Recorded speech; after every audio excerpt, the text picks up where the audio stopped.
I remember as a young firefighter when the Sacramento Fire Department was answering about 10,000 calls a year. Today, they're at about 110,000 calls a year. You're kidding me. No. And today's firefighter is having to do much more. And as far as the types of calls, yes, they go on fires, structure fires, car fires, brush fires, but they also, and medical aid calls across the board. But they also do hazmat calls. They do a number of service calls today that, again, 20, 30 years ago, we didn't really think about. So it's become a very complex profession.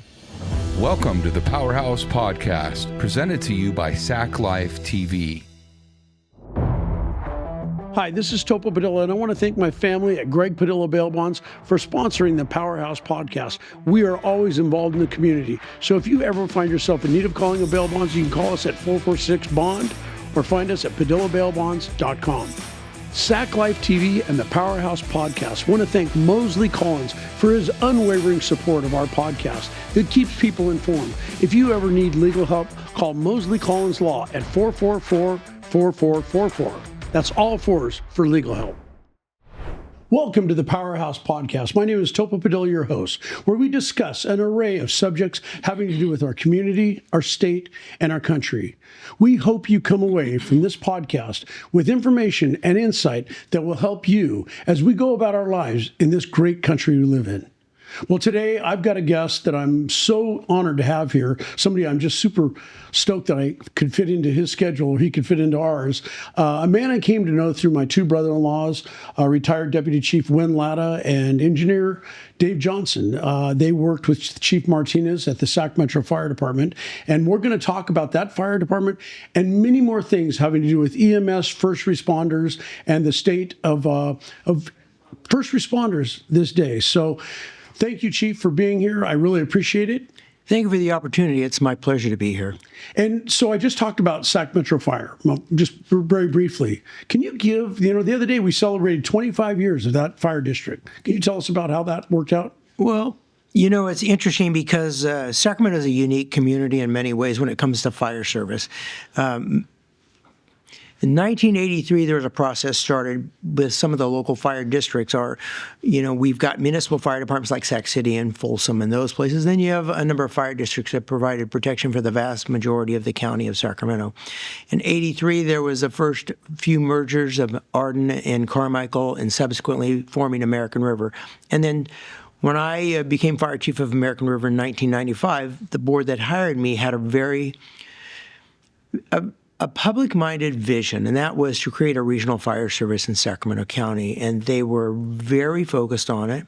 I think they were very balanced, and they hired me with the intent of bringing together those entities that were interested in collectively forming the regional fire service. So in 97, American River and Florin joined as one, and then in 2000, the Sacramento County Fire Protection District with American River were joined to form Sacramento Metropolitan Fire District. And back then, about how many people did that serve?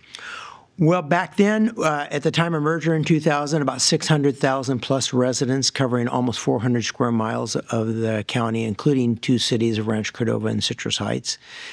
Today, it's grown. I think the population base in Metro Fire is about 750, and they provide an array of services to the public. I want to ask about you, because people don't know. I know a lot about you. A lot of people know a lot about you, but I want the people watching to know, what got you into being a fireman and EMS? Well, it's interesting because a lot of my peers were very interested in being a firefighter. I wasn't one of those. I was a young man looking for a job. And so you have to remember this was before the internet. And so the process to get hired in a public job was you went to personnel offices. So I had a kind of a weekly routine, the state personnel board that was down off of Capitol, the city of Sacramento that was off of H Street, and the county of Sacramento. I would go to those three personnel offices and look for what jobs were open. They had a big board, and I applied to be a deputy sheriff in Sacramento County, a deputy sheriff in Placer County, a letter carrier for the United States Postal Service, a service worker at the state garage, and then a firefighter in Sacramento City. And At the time, I was working at the Sacramento Bee, and my colleagues there said, what do you want to do? I said, I just want a job. And so it was the Sacramento Fire Department that first interviewed me and hired me, and that's how I became a firefighter. I didn't know you were going to try and be in law enforcement. Oh, yeah. Known you for a long time. Did not know that one. That's one we'll use for a trivia question. So you did that. You were the chief, and a great one at that. I know that not only because of what I knew about the fire business and my brother-in-laws. I knew that because I watched you. I watched you on TV. I watched you in interviews. I listened to you everywhere. And I will say, and I mean this from my heart, I know you don't want to hear me, you're an intellectually brilliant man. And how I want to talk about how you've seen the fire service change over the years of your career. And you're still involved, and we're going to get into that in a little bit, but how have you seen it change? Well, it's very interesting. That's a great question. The fire service, like so much of our community, our life, has changed dramatically in the last 40, 50 years. Basically, it's the increase in calls for services is dramatic. When I remember as a young firefighter when the Sacramento Fire Department was answering about 10,000 calls a year. It was my first couple of years. We answered 10,000 calls a year. It seemed like a lot. Today, they're at about 110,000 calls a year. You're kidding me. No. And so that's indicative of the work as far as the call volume. But also what's changed in the last couple of generations of firefighters is the complexity of the work, the demands of the work, and the expectations. The expectations by the public, the expectations by those that are elected to govern those agencies, and then those that are appointed to also direct those agencies. So the short answer is changed in volume and complexity. Today's firefighter is having to do much more. They're much more regulated, and their actions are reviewed a lot more. So what a lot of people think is they watch, like me, Emergency, growing up, Squad 51, KMG 365, all that. IV with D5W. Yeah. People think firemen, for the most part, sit around in recliners, make food, do this and that. You just said something I did not know about the call volume, but they're not responding just to fires. Medical aid calls are obviously something that I know Sac Metro, when you guys took over the ambulance, do you call it the ambulance service, or what do you call that? It's a first responder transportation, so advanced life support, which all of our fire agencies in the Sacramento region do provide. And you're right. When I was a young man, the call volume was slower. We tended to do more things, cleaned more, things like that. But today, they're really down to doing what they have to get by. I mean, they clean their station as much as one can. They cook for themselves as much as one can. But their day is interrupted significantly. When you take a 24-hour period and they're running, anywhere from, on the low end, probably 10 calls in 24 hours, and they can run as many as 35. And if a call takes 30 minutes to 2 hours to dispense with, you do the math, there's no time left. And they do that on a regular basis. When I was new, we had stations that were slower. Today, I'm still engaged with a number of fire departments. There's no slow stations. And they're all very active. And so, as far as the types of calls, yes, they go on fires, structure fires, car fires, brush fires, but they also, and medical aid calls across the board. But they also do hazmat calls. They do a number of service calls today that, again, 20, 30 years ago, we didn't really think about. So it's become a very complex profession. So on that note, people think, oh, you responded to a fire, you went out there, you squirted some water on it, and you got back in the truck and you went home. No, that's far, far from it. Yeah.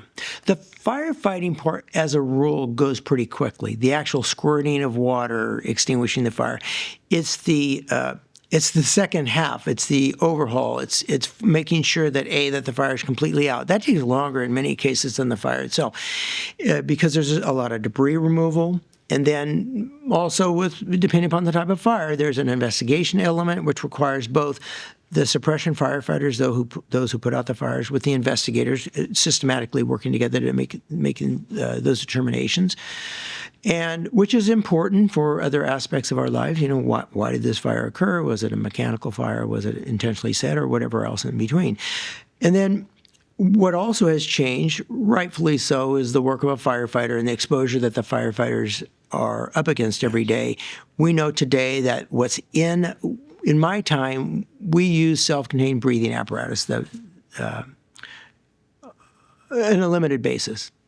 There was no real rhyme or reason, but that's just the fact of life. That's why cancer is prevalent within firefighters, as well as heart disease and a number of other things. So today, they're required to wear breathing apparatus much longer than we did, and that's appropriate.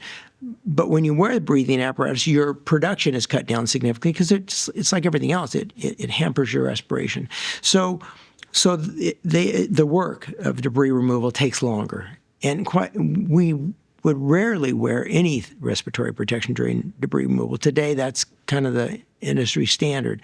So everything is more complex. Everything's harder today. Even the environment that we live in has much more synthetics in it. So in my day, we would laugh about pure pine smoke. It's like a cologne of sorts.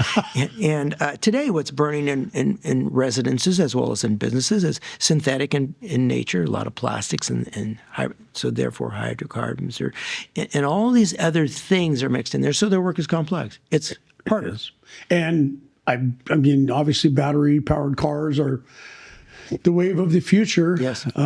Heck, I don't even know. Back when you were carrying a hose, I guarantee you we didn't have battery-powered cars. Not to say you're that old, but today, putting one of those out there, I've heard about the amount of water it takes. Well, it's much worse than that.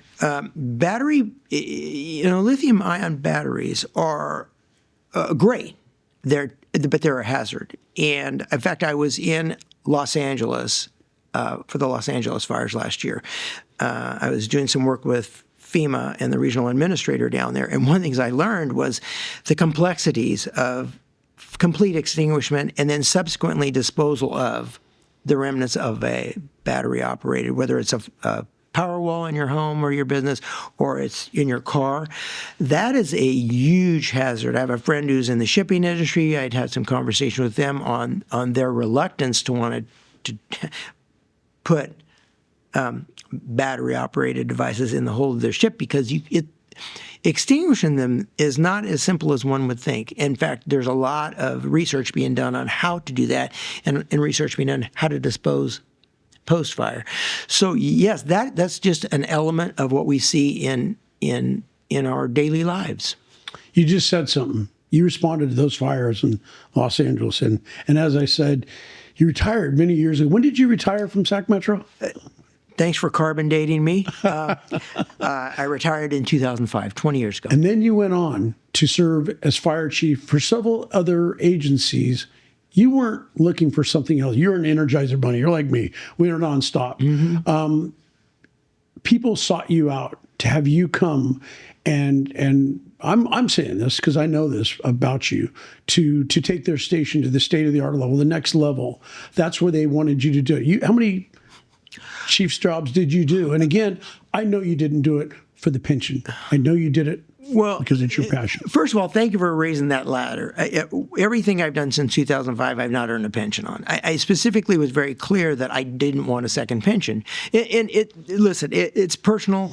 I became a firefighter, as I've already said, kind of by happenstance. Being a firefighter, being a fire chief, did well by my family and I have a roof over our head and those kinds of things. So and the public paid for that. And I, in return, tried to do a great job for them. So everything I've done since 2005 has been either pro bono or it's been an hourly. And quite honestly, the hourly is more not recent, but because I learned that if you do something for free, people don't think there's much value there. That said, I've worked in a couple fire departments. I had the privilege of being the fire chief of West Sacramento for a bit as the interim, and that was great. I've been in Davis, UC Davis. I spent a number of years as the emergency services director for the city and county of Sacramento, and then did a stint for Yolo County, the same thing. And I spent 5 years as the executive director of the California Fire Foundation, which is a statewide nonprofit that helps fire victims and fallen firefighters' families. And then right now I'm doing some work with the city of Sacramento, the Sacramento Fire Department, specifically on a couple of projects for them. And one in Nevada.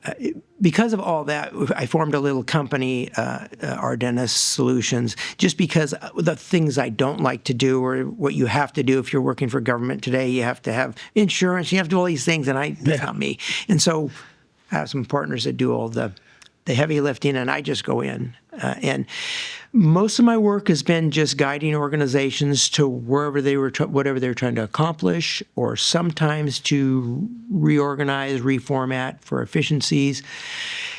It's all people stuff. Yeah. How is it having a fire chief here in Sacramento? He used to run around probably as a kid when you worked with his father. I am working for Chief Costamagna, Christopher Costamagna, today, and you are right. I tell people that we actually worked together before I left the city in the training division at Sacramento. We worked together. That's a true statement. It doesn't paint the picture. I was the director of training, the chief of training, and he was a recruit. But nonetheless, we crossed paths for about 4 weeks there before I became the fire chief of Marine River. So yes, I'm working for my mentor's son. Isn't that great? That's great. Well, you said something a few minutes ago about responding. I want to get into what you've done in your life. Hopefully it doesn't bring up many things, but obviously I know you responded to 9/11, but you said you went to the LA fires. Mm-hmm. I knew you went there, but I didn't really know much about it.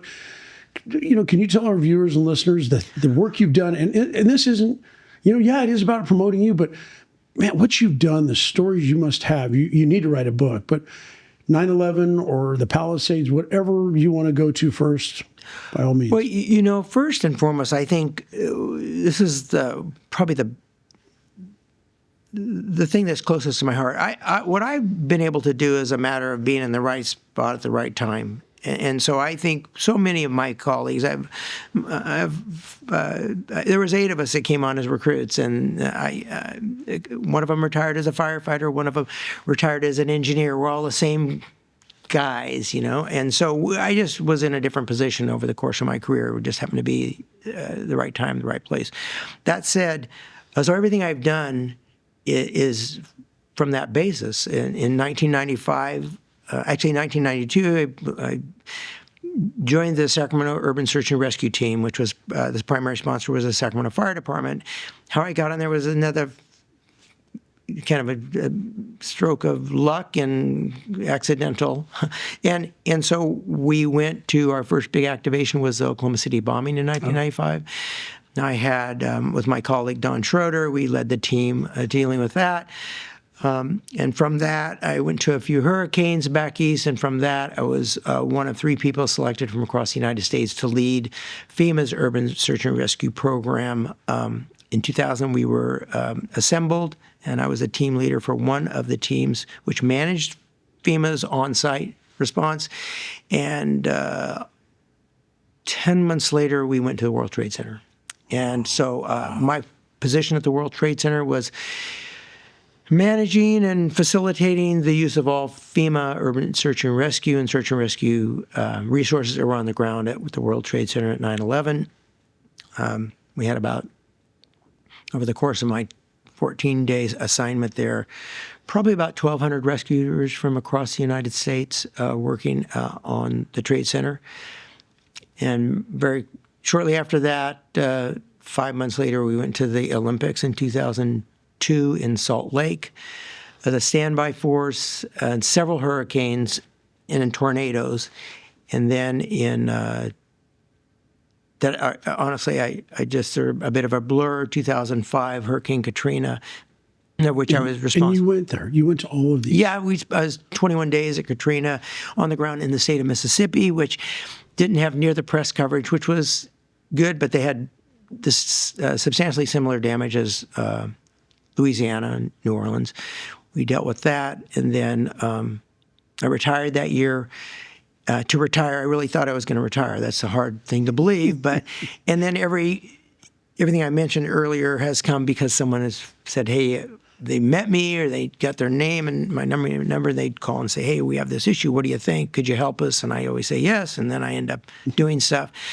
And then in 2 years ago, I guess it was the Maui fires. The regional administrator. Bob Fenton, he's the regional administrator for FEMA. He and I have developed a relationship over the years. We were going back and forth during the Maui fires. I ended up going over to Maui for a few weeks. I think I was there 3 weeks and helping. It just picking up loose ends with him on FEMA's interaction, both during the fires and post-fire, and then subsequently again last year for the fires in LA Palisades. And what those opportunities have given me is to see communities in crisis, what it looks like. And whether it's a flood, a fire, a hurricane, an earthquake, an intentional act like 9/11 or the Oklahoma City bombing, communities in crisis all look and feel about the same after the dust settles. And so my passion kind of lies there, is how we as a community, even those of us who are far away, like 2,500 miles away here in Sacramento, didn't think I'd be in New York on September 11th. At least on September 10th, I didn't know that. But how we as a community rally to support communities in crisis. And that's really what keeps my passion going. Well, it's beyond honorable. I know this may sound like I brought you here today to talk about you.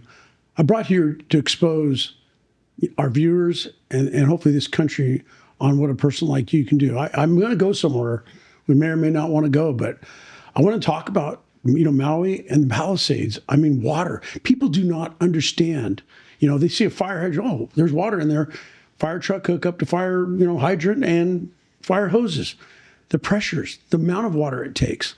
I don't know which one you want to go to, but what in the world? I mean, I'm not trying to play a blame game or put you in a spot, but what in the world people have to understand about the water? First of all, I've been in a spot a lot of times, and so that's nothing new. And you're not. It is what it is.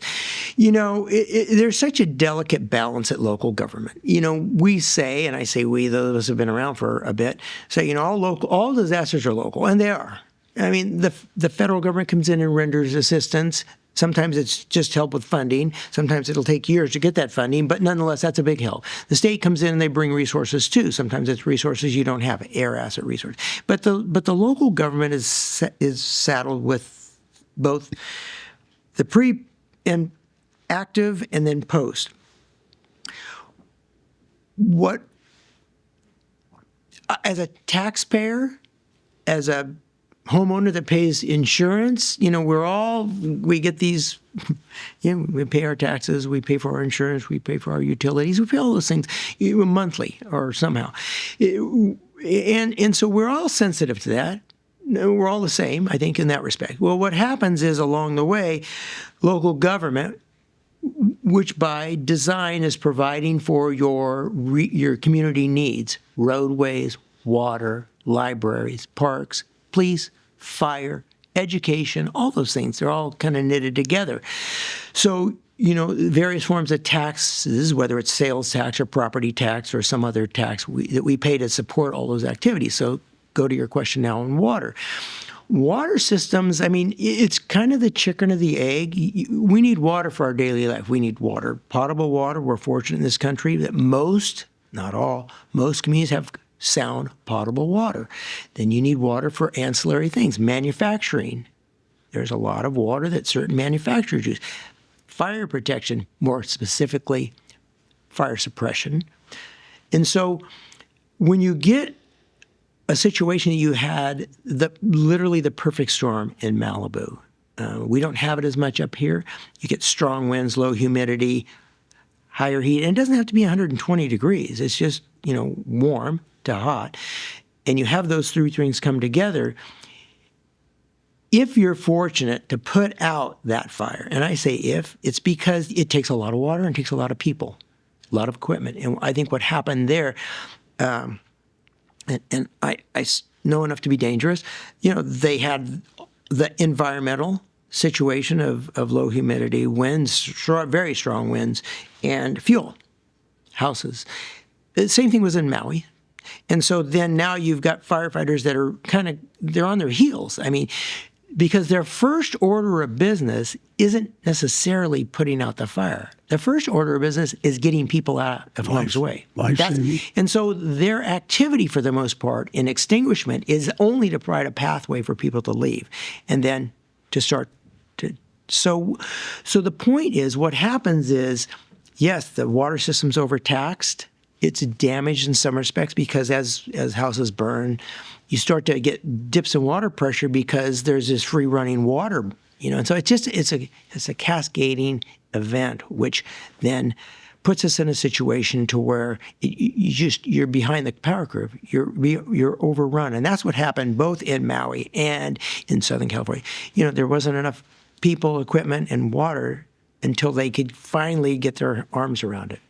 Well, I want to go somewhere that is kind of something that I'm very passionate about as somebody who had a pilot's license, airplanes. I had Chief White on here not too long ago, and boy almighty, what he has to say about you, and what a mentor you were to him, firefighting from the air. I just see if we had more airplanes sitting out at McClellan and other places ready to go all hands on deck, could more of aircraft help, say the Palisades fire? I mean, I'm, again, not trying to dig into that and get too far into the weeds, but. Yes and no. One of the things about, I don't care if you talk about airplanes, technology, firefighters, equipment, fire stations, it's kind of a tapestry, the fabric.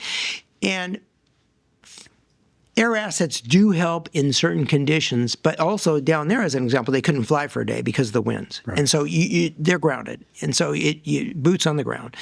And so I think when I was at Metro Fire, we started the helicopter program. I took a lot of heat for that. It was money well spent for what it was used for. It isn't Absolutely. The end-all, be-all, but it's an asset that we have only a few of in the Northern California region. It's great they have it. And so... But it takes a little bit of everything. So I think to answer your question directly, I think, it would take a little more time to say that, we probably need this. But in general, I think the approach has to be regional and statewide. And I think because as incidents grow up the chain, and as I mentioned with the state and federal government, you need to be able to access. And that's why regional cooperation is critical. That's why the consolidations of fire departments in this county were critical. Well, I'm going to say something knowing about that helicopter and what my brother-in-law, selfishly, when Latta did. We had two people who respect taxpayers' money more than any two people I know. And you guys did that. And yeah, you did take some heat. But I will tell you, it's an asset that has saved countless lives, that has saved countless homes and property. So I am one who stands up for that. And as taxpayers, you should know, having a helicopter in a region like this is an absolute necessary. It does great for law enforcement and all of those. Well, Chief, I just can't thank you enough. Again, I say to you, thank you for taking time out of your busy schedule. You said it, and I'm going to say it again. You don't do this for the money. My gosh, I've been around you socially, and we need to get back up there by Donner Lake and work on our houses. Yeah. That was fun going up there and seeing what you were going to take on. Yeah. Man, you blow me away. I think I have energy. So thank you. Thank you for your time, and thank you for the opportunity. Thank you to the public. I mean, this is why firefighters do what they do, is to serve the public. And there are a lot of folks out there today that are serving our communities, and they deserve our respect. Not just the firefighters, but everybody. Every municipal public worker out there is doing their best with what they have to provide us a community we want to live and work in. So thank you. Thank you, Chief Martinez. And thank you for tuning in to the Powerhouse Podcast. I hope this has been informative and that people take a bigger look at just not red things with sirens running around and recliners. What people do in the fire business and EMS it touches every one of our lives every day. So again, thank you for tuning in to the Powerhouse Podcast, and we'll see you on our next episode. Hi, this is Topo Padilla, and I want to thank my family at Greg Padilla Bail Bonds for sponsoring the Powerhouse Podcast. We are always involved in the community, so if you ever find yourself in need of calling a bail bonds, you can call us at 446-BOND or find us at PadillaBailBonds.com. Sac Life TV and the Powerhouse Podcast want to thank Mosley Collins for his unwavering support of our podcast that keeps people informed. If you ever need legal help, call Mosley Collins Law at 444-4444. That's all fours for legal help. Well, thanks for tuning in to the Powerhouse Podcast, where we bring you fair and balanced discussions on the issues shaping our community. We welcome your input, opposing viewpoints, and guest recommendations, because every voice matters. Have a topic or a guest in mind? Email us at php@saclife.tv.